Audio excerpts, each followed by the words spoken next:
Hello, good morning po mga kababayan at mga minamahal kong kabarangay. So ayan, dito sa gawing kanan, liliko tayo dito para babalik tayo doon sa aming tindahan. Ayan dito mga kajong rides mo to. Titigil tayo saglit, bibili tayo ng hopya.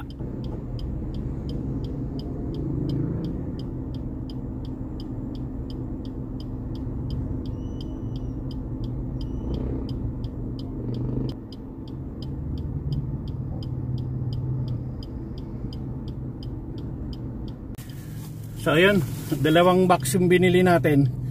So magkaibang flavor. Ayun, magkaibang flavor. Okay, so let's go na tayo. So ayun mga kajong rides, tikman natin itong pastillas hopya ng Bicol Seal. Ako kasi dati yung paborito ko yung hopya o bilang. So ito dati yung paborito ko. So ito, titikman natin yung pastillas kung saan mas masarap sa kanila. So ito na nga, titikman na natin mga kajong rides mo to.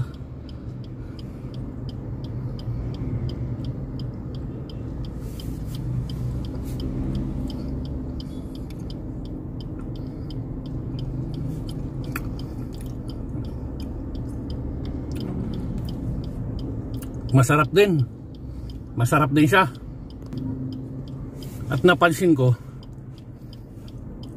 iba talaga yung mga pagkain dito sa Puerto Princesa. Hindi lang yung bukod sa Puerto Princesa na nakapagpalabas ng dimple, pati pala itong hopya pastillas. Sa sobrang sarap niya, pag ngumuya ka or pag ninuya mo, lumalabas yung mga mga dimple. So grabe. Sarap talaga dito sa Puerto Princesa, iba. Maganda na yung tanawin dito. Maganda yung mga lugar na mga pasyalan dito. Pagdating sa mga food,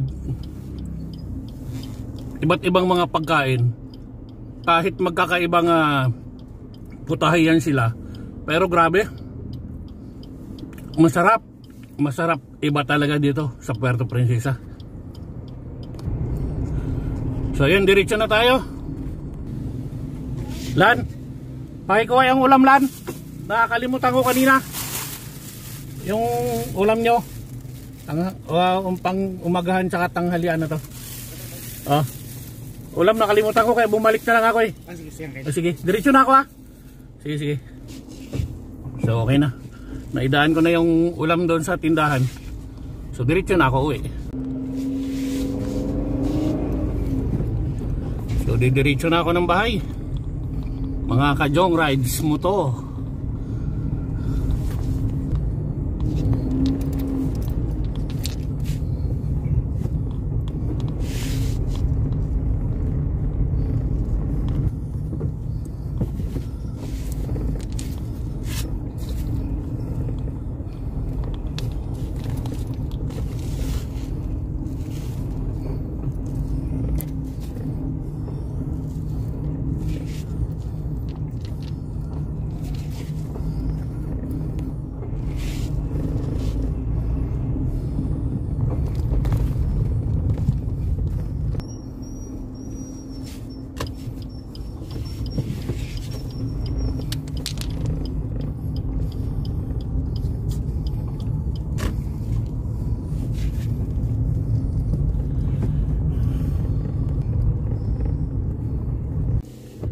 So ayan mga kajong rides, ayan, hanggang dito na naman po ang aking video. At ingat po kayo mga minamahal kong kabarangay at kababayan. So bye bye po. Love you all. Bye bye.